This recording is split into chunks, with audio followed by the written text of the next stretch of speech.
Hello students, welcome to channel जिसका नाम है Ligade Patil academy for IT JEE और NEET. Student, this is one of the best institute in Maharashtra और हमने इस एकेडमी की तरफ से ये इनिशिएटिव लिया है कि लॉकडाउन के इस टाइम में आपके 11th का सिलेबस स्टार्ट करना चाहिए ताकि आपको आगे चल के सिलेबस का स्ट्रेस नहीं हो। तो मैं हूं संदीप गुप्ता और आज फिजिक्स के इस लेक्चर में अभी हम बेसिक मैथमेटिक्स फॉर फिजिक्स ये सीरीज कर रहे हैं। इस सीरीज का ये सेकेंड लेक्चर है। इसमें आज हम जानेंगे कि कुछ ट्रिग्नोमेट्रिक रेशियोज के क्या एप्लीकेशंस हो सकते हैं, कैसे हम उसको यूज करते हैं फिजिक्स में। आज इस लेक्चर में हम ये समझेंगे। तो स्टूडेंट्स, अगर आपने चैनल सब्सक्राइब नहीं किया है तो इसको सब्सक्राइब कर लीजिए और सब्सक्राइब करने के बाद बेल नोटिफिकेशन को जरूर क्लिक कीजिए ताकि जो भी हम यहाँ पे वीडियो पोस्ट करें किसी भी सब्जेक्ट का आपको उसका नोटिफिकेशन मिल जाएगा। ठीक है, चलिए स्टार्ट करते हैं trigonometric ratio and their applications. तो बेसिक ट्रिग्नोमेट्रिक रेशियो, सबसे पहले ये जो आपको कॉन्सेप्ट मालूम है मैं आपको एक बार याद दिला दूं फिर से कि आपने पढ़ा है कि हम रेशियो डिफाइन करते हैं एक राइट एंगल ट्रायंगल में। मान लो कि एबीसी एक राइट एंगल ट्रायंगल है जिसमें ये एंगल 90 है। This angle I will take theta, then this will be 90 minus theta. Correct है। तो जब हम रेशियो निकालते हैं, ratio sine cos tan sec cosec cot कैसे निकालते हैं, तो आपको मालूम है कि जब हम यूज करते हैं साइन थीटा इज ऑपोजिट। देखो साइन थीटा क्या होता है, परपेंडिकुलर। जो सामने होता है वो क्या होता है, परपेंडिकुलर डिवाइडेड बाय हाइपोटेन्यूज। इन दोनों का रेशियो होता है। दैट मीन्स यहां पे आप क्या लिखेंगे, ये ए बी बाय ए सी, ये आपको मालूम है। ओके, अगर मैं लिखूं cos theta is base upon hypotenuse. That means B C divided by A C. और अगर टेन थीटा रेशियो होता है साइन और कॉस का। That means perpendicular by base. That means it will be A B by B C. चलो, इस angle के लिए, थीटा एंगल के लिए ये रेशियो निकला। आपको मालूम है जब इसका हम इनवर्स लेते हैं तो क्या आता है, 1 by sine cosec, 1 by cos sec, 1 by tan cot. ठीक है, तो बेसिक अगर आपको ये तीन रेशियो मालूम है तो आप बाकी तीन भी निकाल सकते हैं। सबसे इंपॉर्टेंट ये साइन कॉस है। अभी मैं आपको समझाऊंगा, अगर आपको साइन मालूम है तो कैसे बाकी रेशियो आप आराम से निकाल सकते हैं। ओके, अब अगर मैं इस एंगल के बारे में बोलूं, यहां पे देखो, अगर मैं इस एंगल के लिए निकालूं ratio, that means I write sine 90 minus theta. ठीक है, तो साइन 90 माइनस थीटा इस एंगल के लिए, ये इसके सामने वाला साइड, अब ये हो गया परपेंडिकुलर। साइन का फॉर्मूला क्या होता है, परपेंडिकुलर अपॉन हाइपोटेन्यूज। और परपेंडिकुलर किसको बोलते हैं, एंगल के सामने वाले साइड को। याद रखो, इसके सामने वाला साइड कौन सा है, ये बीसी। तो यहां पे क्या लिखेंगे, बीसी अपॉन हाइपोटेन्यूज, मतलब ये क्या हो गया, एसी। ओके, अगर मैं बोलूं cos 90 माइनस थीटा, तो cos क्या होता है, cos होता है बेस अपॉन हाइपोटेन्यूज। बेस मतलब एडजेसेंट साइड, जहां पे एंगल बन रहा है। तो ये एंगल देखो, ये एंगल इस लाइन पे बन रहा है। अब ये लाइन बेस हो गया, दिस लाइन इज एडजेसेंट। तो जब आप cos लिखेंगे तो क्या हो जाएगा, A B upon A C. That means A B upon A C. और अगर आप 10 निकालेंगे, 10 90 माइनस थीटा, टेन थीटा क्या होता है, परपेंडिकुलर बाय बेस, मतलब अपोजिट बाय एडजेसेंट। तो इस एंगल के लिए ये अपोजिट है बीसी, अपोजिट साइड, और ए बी है एडजेसेंट साइड। दैट मीन्स यहां पे क्या लिखेंगे, B C upon A B. अब जरा सा अगर ध्यान से देखो तो यहां पे जब आप थीटा के लिए निकाल रहे थे तो साइन थीटा आया था ए बी बाय ए सी, और ए बी बाय ए सी यहां क्या आ गया, cos 90 minus theta. That means इन दोनों इक्वेशन को अगर आप देखोगे, A B by A C, right hand side same है, तो left hand side cos 90 minus theta equal to क्या होना चाहिए, साइन थीटा। देखो cos 90 minus theta equal to sine theta. यहां पे देखो साइन 90 माइनस थीटा क्या है, बीसी बाय एसी, और ये देखो यहां पे बीसी बाय एसी क्या है, कॉस थीटा। यानी अब इन दोनों में अगर कंपेयर करेंगे, ठीक है, BC by AC right hand side में है, BC by AC right hand side में, मतलब साइन 90 माइनस थीटा का फॉर्मूला हम क्या लिख सकते हैं, कॉस थीटा। तो sine 90 minus theta equal to cos theta. Okay, यहां पे देखो tan 90 माइनस थीटा क्या आया, BC by A B. BC by A B actual में इसका रेसिप्रोकल है। रेसिप्रोकल जब आप tan का लिखते हैं तो हम क्या लिखते हैं, कॉट थीटा। यानी इन दोनों में अगर आप कंपेयर करो, राइट हैंड साइड सेम है, तो tan 90 माइनस थीटा क्या हो गया, कॉट थीटा। ये बहुत ही इंपॉर्टेंट है आपको टेबल याद रखने के लिए। कभी कभी हम वैल्यू भूल जाते हैं। वैल्यू याद रखने के लिए जो सबसे बेसिक मालूम होना चाहिए आपको, sine 90 minus theta cos theta, cos 90 minus theta sine theta, tan 90 minus theta cot theta. ठीक है, इसी का आप कैसे यूज करेंगे टेबल को लर्न करने में। देखो मैंने इन दोनों एंगल के लिए आपको रेशियो लिखा। अब इसको हम लर्न करके कैसे वैल्यू याद रख सकते हैं, sine cos tan sec cosec किसी का भी, देखो वो मैं आपको समझाता हूं। ओके स्टूडेंट, तो देखो सबसे पहले हम जब वैल्यू समझेंगे, सबसे ज्यादा इंपॉर्टेंट है कि वैल्यूज आपको याद रखना चाहिए, और किसी भी एंगल का किसी रेशियो पे क्या वैल्यू होता है ये निकालना आना चाहिए। तो सबसे पहले स्टार्टिंग में हम 0 से 90 के बीच के वैल्यू को समझते हैं। 0 डिग्री से 90 डिग्री के बीच कोई भी एंगल अगर है तो sine cos tan sec cosec cot का वैल्यू हम कैसे याद रखेंगे। इसके बाद मैं आपको बताऊंगा अगर 90 से ज्यादा एंगल होगा, 180 से ज्यादा होगा, तब कैसे निकालेंगे। तो पहले स्टेप में 0 से 90, क्योंकि ये बेसिक है, अगर ये आपको याद है तो किसी भी एंगल के आप वैल्यू निकाल सकते हैं यूजिंग सम बेसिक फॉर्मूलाज। ठीक है, ओके। तो सबसे पहले देखो यहां पे मैंने sine cos tan cot sec cosec लिया है। इधर एंगल है 0 डिग्री, ये 0 डिग्री 30 डिग्री 45 60 90। रेडियन में कितना रेडियन है, pi by 6 pi by 4 pi by 3 pi by 2 90 तक। हम क्या यूज करने वाले हैं, हम यूज करने वाले हैं sine 90 minus theta equal to cos theta, cos 90 minus theta equal to sine theta, tan 90 minus theta equal to cot theta. ठीक है, और आप यहाँ पे ये भी यूज कर सकते हो sine theta by cos theta equal to tan theta. Correct है, ओके। तो सबसे पहले कोई एक वैल्यू आपको याद रखना। मान लो कि आपने साइन का वैल्यू याद रखा, sine 0 degree is 0, sine 30 is 1/2, sine 45 is 1/√2, sine 60 degree is √3/2 and sine 90 is 1। ठीक है, अब साइन का जो वैल्यू है अगर आपको ये याद है 0 डिग्री 30 डिग्री 45 60 90, तो बाकी सारे वैल्यू आप निकाल सकते हैं। कैसे निकाल सकते हैं वो देखिए।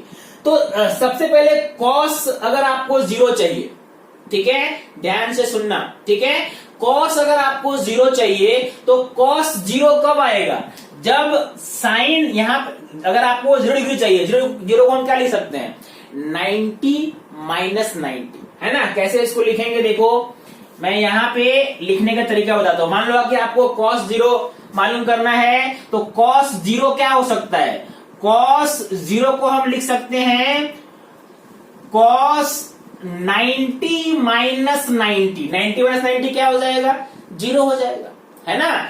और cos 90 माइनस थीटा क्या होता है, साइन थीटा। तो cos 90 माइनस 90 क्या हो जाएगा, साइन 90। और साइन 90 आपने यहां पे क्या लिखा है, 1 लिखा है, यानी cos 0 कितना हो जाएगा, 1। वैसे ही जो अगर आपको cos 30 चाहिए, cos 30 को आप क्या लिखेंगे, आप cos 30 को लिखेंगे cos 90 माइनस 60। 30 का मतलब क्या हो गया, 90 माइनस 60, और ये कितना हो जाएगा, साइन 60, और ये कितना होता है, √3/2। दैट मीन्स ये वैल्यू कितना हो जाएगा, √3/2। साइन 45 देखो सेम होगा, 90 माइनस 45 करो तो जो cos 45 होगा वही साइन 45 होगा। तो यहां पे ये 1/√2, अब आपको आप मालूम है कि cos 60 क्या निकालेंगे, 60 को क्या लिखोगे 90 माइनस 30, तो जो cos 60 होगा वही sin 30 होगा, तो sin 30 कितना है 1/2, तो cos 60 कितना हो गया 1/2, करेक्ट है।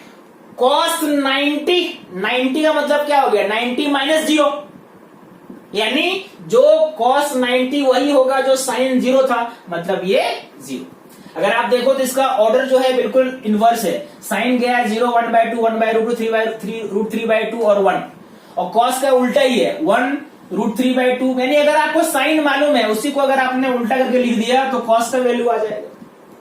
अगर आपने साइन बाय कॉस कर दिया तो tan आ जाएगा। देखो फॉर्मूला साइन बाय कॉस क्या होता है 10, साइन बाय कॉस 0/1 ये क्या हो जाएगा 0/1 इक्वल टू 0, 1/2/√3/2 2 कैंसिल, यहां पे क्या मिलेगा आपको 1/√3, ये 1/√2 1/2 कैंसिल, ये क्या हो जाएगा 1, ये √3/2 1/2 2 कैंसिल, यहां क्या मिलेगा tan 60 इक्वल टू √3, और tan 90 1/0, जब 1/0 करोगे तो इनफाइनाइट वैल्यू आ जाएगा, दैट मीन्स tan 90 का वैल्यू कितना हो गया इन्फिनिटी। साइन कॉस tan मालूम होने के बाद आप इन तीनों का इनवर्स लेके कुछ भी निकाल सकते हो। जैसे आपको मालूम है tan का जो इनवर्स होगा 1/10 कॉट होगा, 1/10 क्या होगा कॉट, तो 1/0 कर दो क्या हो जाएगा इन्फिनिटी, 1/√3 ये क्या हो जाएगा √3, ये 1 ही रहेगा, ये क्या हो गया 1/√3, और 1/∞ कितना होता है 0। तो tan और cot में देखो बिल्कुल उल्टा लिखा आपने, tan जिस तरह से आगे बढ़ा है और cot उसके अपोजिट, मतलब 0 1/√3 1√3 इन्फिनिटी, cot में उल्टा है इन्फिनिटी √3 1 1/√3 0। सेक क्या होता है cos का इनवर्स, cos कितना है यहाँ पे 1, तो इसका इनवर्स ये भी 1 होगा। cos 30 कितना है √3/2, तो sec 30 क्या होगा उसका इनवर्स मतलब 2/√3। cos 45 1/√2 है, तो sec 45 क्या होगा √2। cos 60 1/2 है, तो ये क्या हो गया 2, और ये क्या है cos 90 0, तो 1/0 करोगे तो क्या होगा इन्फिनिटी। ओके, cosec किसका इनवर्स होता है साइन का, तो 1/0 करोगे 1/0 अगर करेंगे, अगर इसका हम ये लेंगे इनवर्स लेंगे तो 1/0 क्या हो जाएगा इन्फिनिटी, 1/2 2, 1/√2 का इनवर्स √2, √3/2 का इनवर्स 2/√3, और यहां पे क्या है 0, ठीक है। तो 0 का जब इनवर्स लेंगे तो क्या होगा 0 का, सॉरी ये साइन 90, यहां पे साइन 90 1 का इनवर्स लेंगे तो 1। तो देखो सेक में जो जिस ऑर्डर में सेक आगे बढ़ता है उसके अपोजिट ऑर्डर में कोसेक आगे बढ़ता है, तो सेक कोसेक में अपोजिट है, tan कॉट में है और साइन कॉस में। इस तरह से कोई भी अगर आपको एक वैल्यू मालूम है, कोई भी एक साइन का याद कर लो बस, और उसके बाद किसी भी वैल्यू में आपको कंफ्यूजन नहीं होगा, आपको ये टेबल आराम से 0 से 90 के बीच में तो याद रहेगा, और 0 से 90 के बीच में याद रहना चाहिए, क्योंकि इसके बेसिस पे ही हम आगे दूसरे एंगल की वैल्यू निकालने वाले हैं। ठीक है, समझ में आया, नोट कर लो इसको।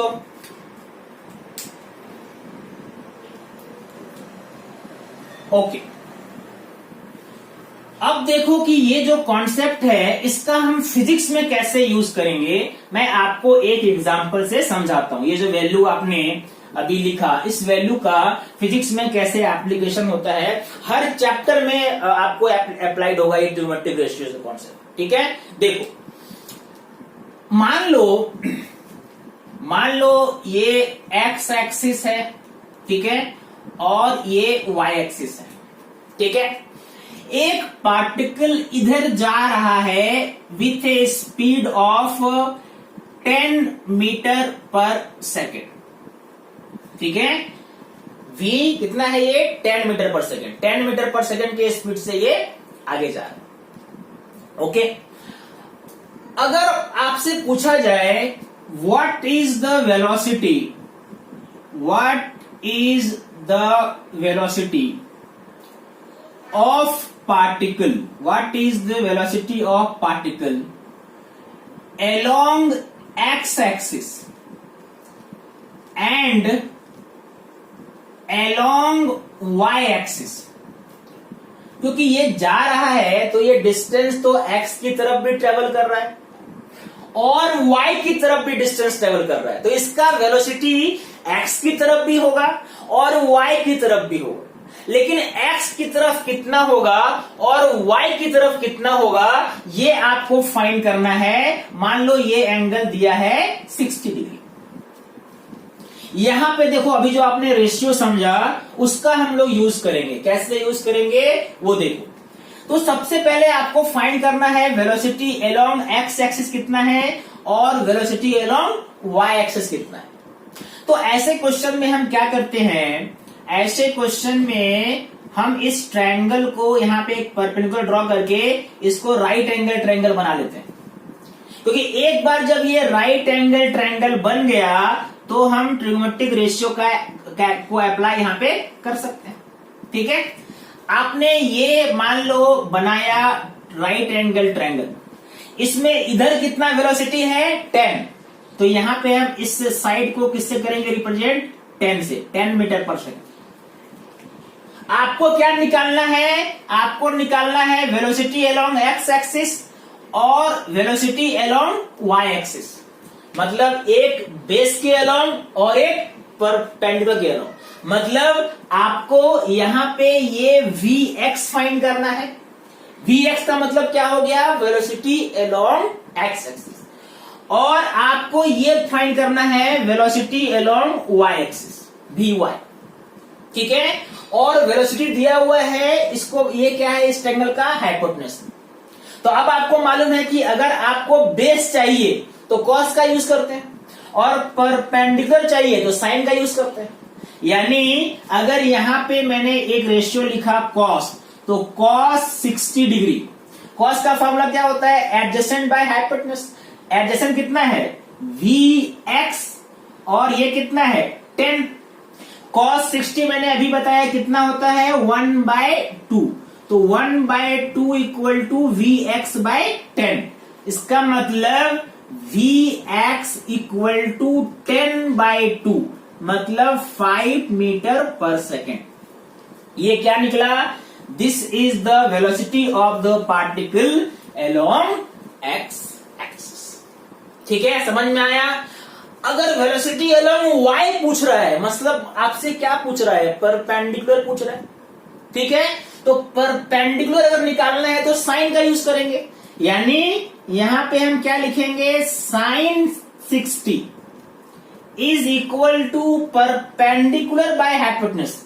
कितना है परपेंडिकुलर vy जो फाइंड करना है, और हाइपोटेन्यूज कितना है 10। साइन 60 मैंने अभी आपको क्या बताया कि साइन 60 होता है √3/2 is equal to vy by 10। यानी vy कितना हो गया 10√3/2। ठीक है, मतलब ये कितना हो गया 5√3 मीटर पर सेकेंड। यानी इस पार्टिकल का x की तरफ कितना वेलोसिटी है 5 मीटर पर सेकेंड, और y की तरफ कितना वेलोसिटी है 5√3 मीटर पर सेकेंड। ठीक है, अगर आप नेट वेलोसिटी निकालेंगे पाइथागोरस थ्योरम का यूज करके, तो perpendicular square plus base square का √10 आएगा। देखो 5 स्क्वायर करो 25, इसको स्क्वायर करो 25 इंटू 3 कितना हो गया 75, 75 प्लस 25 100 का अंडर रूट क्या हो गया 10। तो इस ऐसे बहुत हर चैप्टर में ऐसे क्वेश्चन मिलेंगे जहां पे वेलोसिटी या कोई भी फिजिकल क्वांटिटी किसी एक्सिस के अलोंग निकालने के लिए आपसे पूछा जाए। इसको हम फिजिक्स में बोलते हैं कंपोनेंट। यदि आप आगे बढ़ोगे, ये क्या है, component of velocity along X axis, component of velocity along Y axis. मतलब उस वेलोसिटी का कौन सा हिस्सा, कितना हिस्सा x की तरफ है और कितना हिस्सा y की तरफ। समझ में आया ये रेशियो का। अब देखो अभी आपने 0 से 90 के बीच का ही वैल्यू समझा है। अब 90 से ज्यादा जब वैल्यू होगा उसको एक बार समझते हैं। ठीक है, देखो ओके। अब देखो एंगल अगर 90 से ज्यादा हो तो हम कैसे वैल्यू फाइंड करेंगे उसके कॉन्सेप्ट को थोड़ा समझते हैं, इसको स्टेप बाय स्टेप समझते हैं, हम आराम से, बिल्कुल फील आना चाहिए, ठीक है, टेंशन नहीं लेना है, बहुत ही आराम से आपको याद रहेगा। देखो सबसे पहले तो अभी जो आपने देखा कि अगर एंगल, देखो मैंने यहाँ पे 4 डायग्राम बनाया है। पहले वाले में अगर इसको ये एक्स एक्सिस और वाई एक्सिस, यहाँ पे आपको मालूम है 4 क्वाड्रेंट होते हैं, इसको बोलते हैं first quadrant, second quadrant, third quadrant और फोर्थ क्वाड्रेंट, है ना। तो अगर फर्स्ट क्वाड्रेंट में एंगल है, मतलब एंगल हम यहां से स्टार्ट कर रहे हैं, ये एंगल कितना है 0 डिग्री, ये एंगल कितना है यहां तक कितना हो गया 90 डिग्री, है ना। उसके बाद जब यहां पे आ जाओ ये एंगल कितना हो गया 180 डिग्री, और फिर से आप जब यहां पे घूमते हो ये कितना हो गया 270, और वापस जब आप यहां पे जाते हो तो ये 360। आपको मैंने बताया था लास्ट क्लास में 0 और 360 दोनों सेम पॉइंट को डिनोट करते हैं, ठीक है। तो अगर मान लो एंगल यहां पे है, इसका मतलब एंगल 0 से 90 के बीच में, एंगल कितना है ये एंगल 0 डिग्री से 90 के बीच में है, ये कौन सा क्वाड्रेंट हो गया फर्स्ट क्वाड्रेंट, ठीक है। फर्स्ट क्वाड्रेंट में अगर आप देखो ये बेस है और ये परपेंडिकुलर है, ये एक्स एक्सिस भी पॉजिटिव है और वाई एक्सिस भी पॉजिटिव है, मतलब ये भी पॉजिटिव है और ये भी पॉजिटिव है। तो चूंकि दोनों पॉजिटिव हैं इसीलिए sine cos tan sec cosec cot किसी भी रेशियो में, है ना, चूंकि इन दोनों का यूज होता है तो सारे रेशियो का वैल्यू क्या आएगा पॉजिटिव, यानी फर्स्ट क्वाड्रेंट में ऑल रेशियोज आर पॉजिटिव, चाहे वो साइन हो, कॉस हो, टेन हो, कॉट हो, सिक हो, कॉसेक हो, सबका वैल्यू क्या आएगा पॉजिटिव।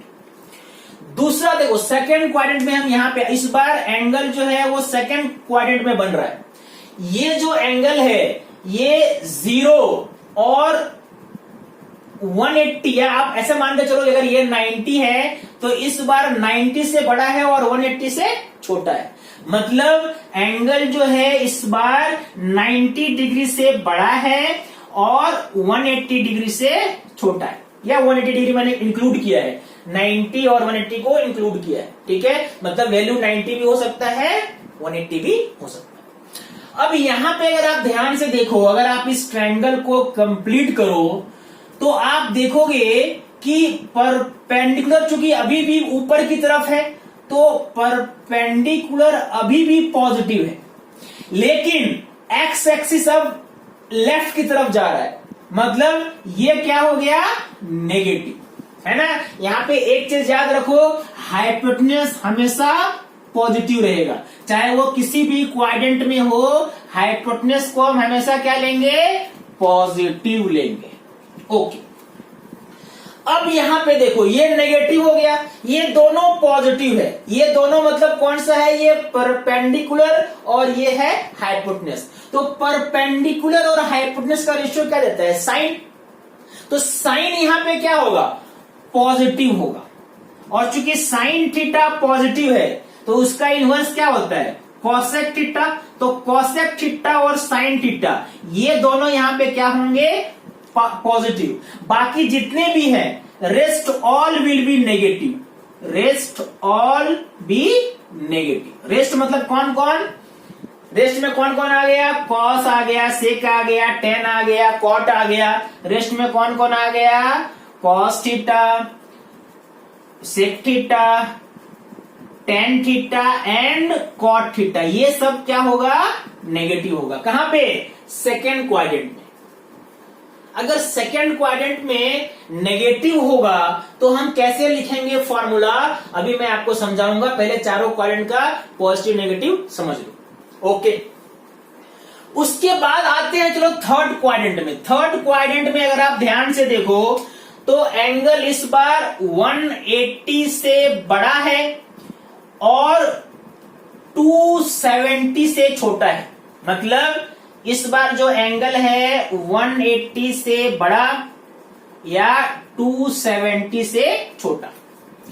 इसमें अगर आप ध्यान से देखो तो आपका परपेंडिकुलर भी नीचे आ गया तो ये भी नेगेटिव है, और बेस जो है, ठीक है, या आपने ये एंगल लिया है तो चलो मैं यहां से आपको इसको ऐसे करके देखता हूं, है ना। अब ऐसा समझो, ये आपका ट्रायंगल में ये जो आपने थीटा लिया है, इस थीटा के सामने वाला साइड देखो ये नेगेटिव है। क्यों नेगेटिव है? क्योंकि ये नीचे आ रहा है, और एक्स किधर है? लेफ्ट की तरफ जा रहा है, तो ये तो नेगेटिव है ही। हाइपोटेनस हमेशा क्या होता है? पॉजिटिव। अब ये परपेंडिकुलर भी नेगेटिव है और परपेंडिकुलर ये है, ये भी नेगेटिव है और बेस भी नेगेटिव है, दोनों नेगेटिव है। तो अगर आप परपेंडिकुलर बाय हाइपोटेनस करोगे तो एक नेगेटिव एक पॉजिटिव, तो क्या आएगा? नेगेटिव। अगर आप बेस बाय हाइपोटेनस करोगे तो भी नेगेटिव बाय पॉजिटिव क्या आएगा? नेगेटिव।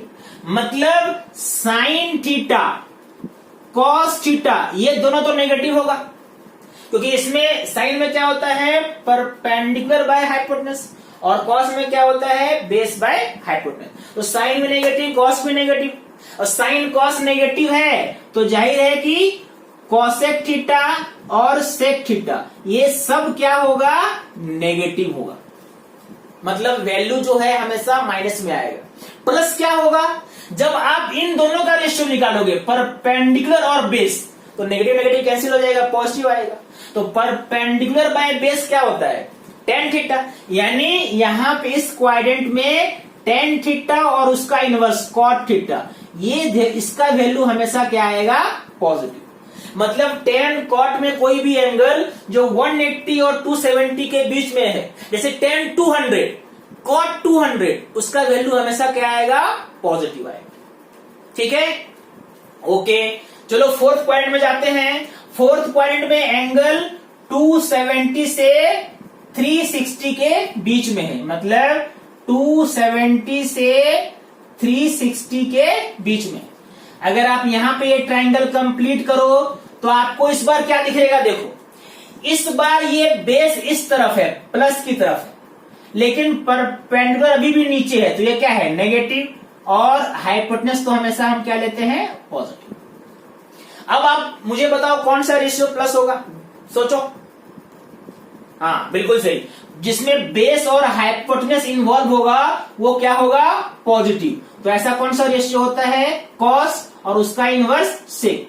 तो ये दोनों क्या होगा? पॉजिटिव। बाकी सब क्या होगा? नेगेटिव। साइन में क्या है? यहाँ पे नेगेटिव है, तो माइनस बाय हाइपोटेनस करोगे तो क्या आएगा? नेगेटिव आ जाएगा। मतलब क्या क्या यहाँ पे नेगेटिव होगा? Sine theta, cosec theta, tan theta, cot theta, ये क्या होगा? नेगेटिव। समझ में आई बात? अब देखो, इसको ये बहुत ही इंपॉर्टेंट कॉन्सेप्ट है। अब इससे हम वैल्यू निकालेंगे, देखो जल्दी से, है ना। आप इसको समझ लो पहले।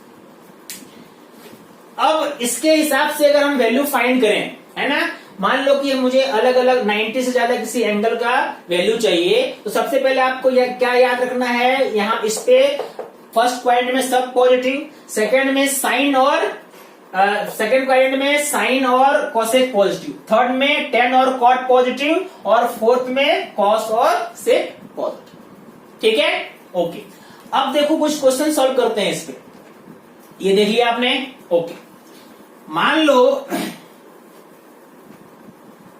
मान लो कि मैंने आपको बोला कि मुझे सेकंड क्वाड्रेंट की बात करते हैं यहाँ पे, है ना। इस फर्स्ट क्वाड्रेंट तो आपको मालूम है। देखो मैं इसको यहाँ पे क्लीन करता हूं। मान लो आपको इस एंगल के बारे में अगर लिखना है, ये एंगल कितना है, ठीक है। तो अगर आप ध्यान से देखो, ये इस एंगल के बारे में जब आप फाइंड करेंगे तो कौन कौन सा वैल्यू हम लेंगे।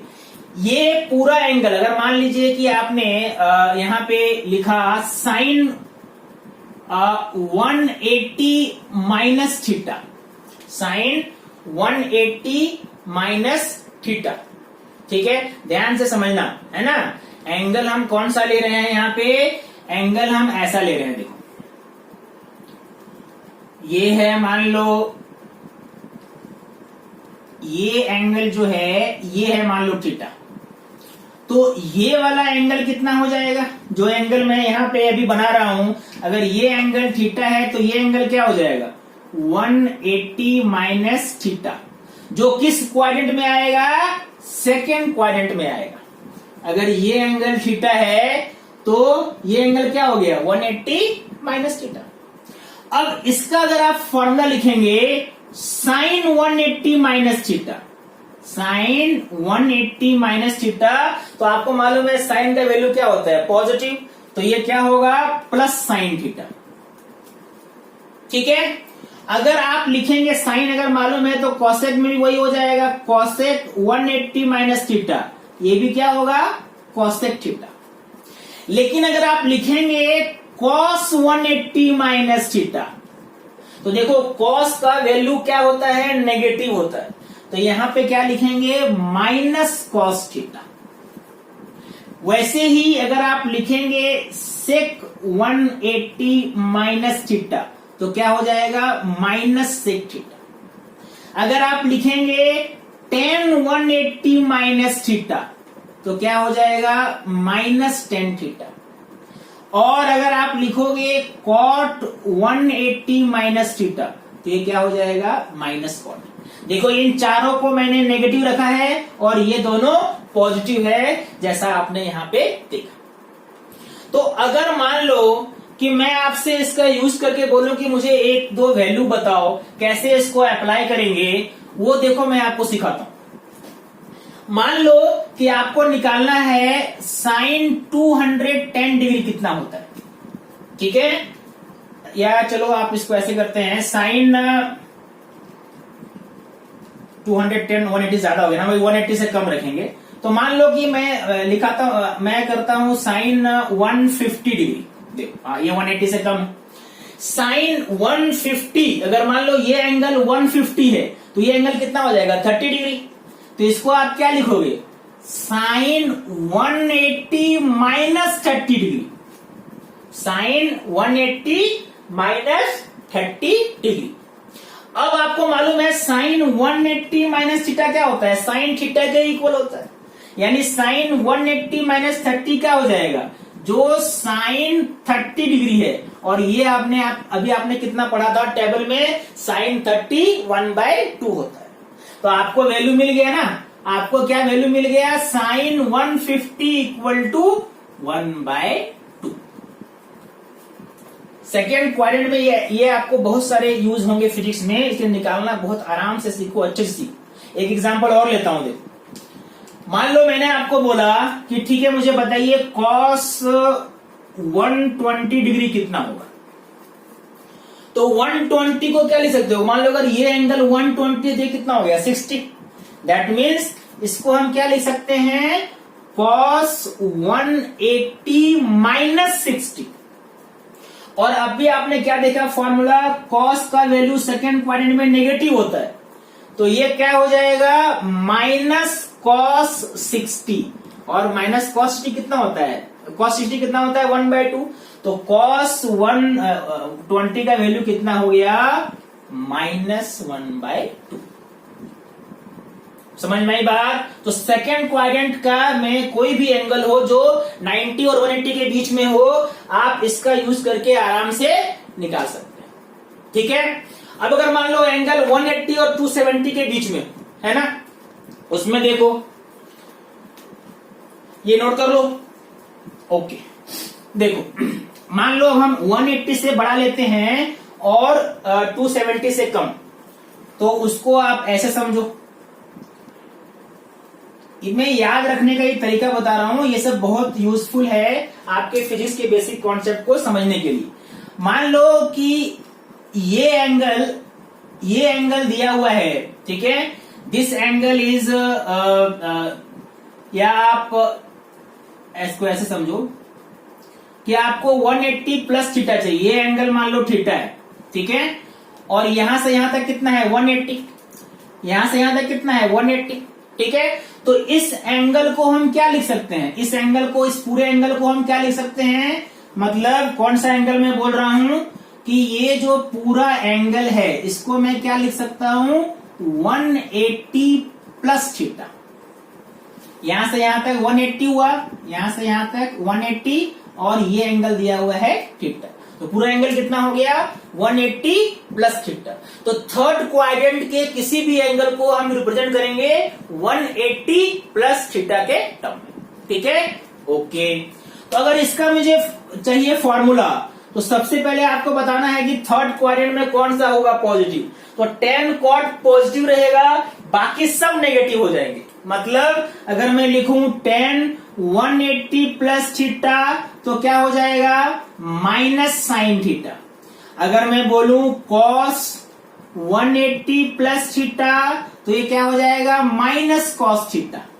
क्या होगा पॉजिटिव, ओनली tan और cot पॉजिटिव होगा। मतलब अगर आपने लिखा है tan 180 प्लस थीटा तो इसको आपको लिख सकते हो आप tan थीटा, मतलब tan होगा पॉजिटिव, बाकी सेक कोसेक जो होंगे वो नेगेटिव होंगे और कॉट भी पॉजिटिव होगा। tan पॉजिटिव है तो कॉट भी पॉजिटिव होगा। इसके हिसाब से अगर मुझे हमें मान लो वैल्यू फाइंड करना है, मान लो मैंने आपको बोला चलो साइन 210 का वैल्यू बताओ, तो साइन 210 को आप क्या लिख सकते हो। अगर मान लो ये पूरा 210 है तो यहां से यहां तक कितना हो जाएगा, यहां से यहां तक 180 और ये एंगल कितना बचा 30, यानी थर्ड क्वाड्रेंट में जो एंगल है वो कितना है 30 डिग्री है। यानी यहां पे आप क्या लिखोगे इसको साइन 180 प्लस 30, और साइन का वैल्यू क्या होता है माइनस नेगेटिव, यानी यहां पे क्या हो जाएगा आंसर माइनस साइन 30, और साइन 30 कितना होता है 1/2, यानी साइन 210 का वैल्यू कितना हो गया माइनस 1/2। अगर मैं आपको बोलूं चलो 10 240 का वैल्यू बताओ, 10 240 का वैल्यू कितना हो, तो 10 240 अगर है, ये पूरा एंगल अगर 240 है तो यहां से यहां तक 180 हुआ और यहां से यहां तक कितना हो गया 60 डिग्री, यानी थर्ड क्वाड्रेंट में जो एंगल है वो कितना है 60 डिग्री। मतलब इसको आप क्या लिखोगे tan 180 प्लस 60, और चूंकि tan का वैल्यू क्या होता है पॉजिटिव होता है तो यहां पे हम इसको क्या लिखेंगे पॉजिटिव, मतलब tan 60 और इसका वैल्यू कितना होता है √3। तो थर्ड क्वाड्रेंट में कोई भी एंगल 180 से बड़ा और 270 से छोटा, तो आप इसको यूज करके कोई भी वैल्यू बड़े आराम से निकाल सकते हैं। ठीक है, चलो अब आते हैं फोर्थ क्वाड्रेंट में। ठीक है, थर्ड इसको नोट कर लो। अगर मान लो एंगल जो है वो फोर्थ क्वाड्रेंट में है, मतलब इस बार एंगल 270 से बड़ा है और 270 से बड़ा है और 360 से छोटा है। ठीक है, ओके। अब अगर मान लेते हैं कि अगर देखो फिर से डायग्राम समझो, मान लो कि इस बार ये एंगल दिया हुआ है पूरा थीटा। ठीक है, एंगल कितना है 270 से बड़ा है, यानी इतना एंगल 90 180 270 270 से बड़ा और 360 से छोटा, ये आपका 270 डिग्री और ये 360 डिग्री। तो अगर ये पूरा कितना है 360 और उसमें इतना आपने ये थीटा है, तो ये एंगल कितना बच गया 360 माइनस थीटा। समझ में आई बात। यानी आप जब वैल्यू निकालेंगे, आप जब इसको सॉल्व करेंगे तो एक्चुअल में देखेंगे कि फोर्थ क्वाड्रेंट में कितना एंगल बन रहा है। जैसे अगर फोर्थ क्वाड्रेंट में आपको कौन सा पॉजिटिव होता है कॉस से, बाकी सब नेगेटिव। यानी अगर मैं आपको बोलूं कि अच्छा बताओ कॉस 360 माइनस थीटा, तो ये आएगा पॉजिटिव। अगर कॉस पॉजिटिव है तो सेक भी पॉजिटिव होगा, लेकिन जब साइन निकालोगे तो साइन देखो नेगेटिव में आ जाएगा। 360 minus theta equal to minus sine theta, और वैसे ही जब tan निकालोगे tan 360 minus theta equal to minus tan theta. यानी अगर आप वैल्यू कॉस सेक के लिए प्लस होगा, बाकी सबके लिए नेगेटिव। जैसे एग्जांपल देखो, मान लो मैंने आपको बोला कि आप बताओ साइन 330 डिग्री कितना होगा। तो अगर ये एंगल अगर पूरा 330 है, दैट मीन्स इसको हम क्या लिखेंगे साइन 360 -30, ये कितना हो जाएगा साइन यहाँ पे देखो क्या लिखा है, sine 360 minus theta equal to minus sine theta, मतलब क्या हो जाएगा माइनस साइन 30 मतलब -1/2। साइन 30 अभी आपने टेबल में निकाला था 1/2, तो कितना आंसर आया -1/2। किसका पॉजिटिव होगा, तो कॉस का या सेक का। मान लो मैंने बोला चलो ठीक है आप बताओ कि सेक कितना एंगल ले लें 300, सेक 300 कितना होगा, तो आपको मालूम है कि 300 को हम क्या लिखेंगे 360 माइनस 60, और सेक क्या होता है पॉजिटिव होता है फोर्थ क्वाड्रेंट में देखो, तो ये क्या आ जाएगा सेक थीटा ओनली, इसमें माइनस नहीं लगाएंगे प्लस होगा ये, और थीटा यहाँ पे कितना है सेक 60। सेक 60 कितना होता है, जितना कॉस 60 होता है उसका इनवर्स, कॉस 60 याद करो 1/2, तो सेक कितना होगा 1/2 का इनवर्स यानी 2। आंसर क्या आया 2। तो ऐसे किसी भी वैल्यू का कोई भी एंगल हो, 90 के अंदर हो, 90 180 के अंदर हो, 180 270 के बीच में हो, या 270 और 360 के बीच में हो, आप ट्रिग्नोमेट्रिक रेशियो का वैल्यू फाइंड कर सकते हैं बड़े आराम से। ठीक है, अब देखो मैं आपको कुछ एग्जांपल देता हूं, आप इसको सॉल्व करके कमेंट बॉक्स में इसका आंसर बताओ। ठीक है, देखो ओके, देखो मैंने यहाँ पे कुछ क्वेश्चंस आपके लिए दिया है, आप इसको लेक्चर को अच्छे से समझो, नोट्स बनाओ और ट्राई करो ये क्वेश्चन आपसे सॉल्व हो रहा है कि नहीं। अगर सॉल्व हो रहा है इसका मतलब आपको कॉन्सेप्ट अच्छे से समझ में आया। इसका आंसर मुझे बताओ कमेंट बॉक्स में, कोई डाउट है तब भी बताओ।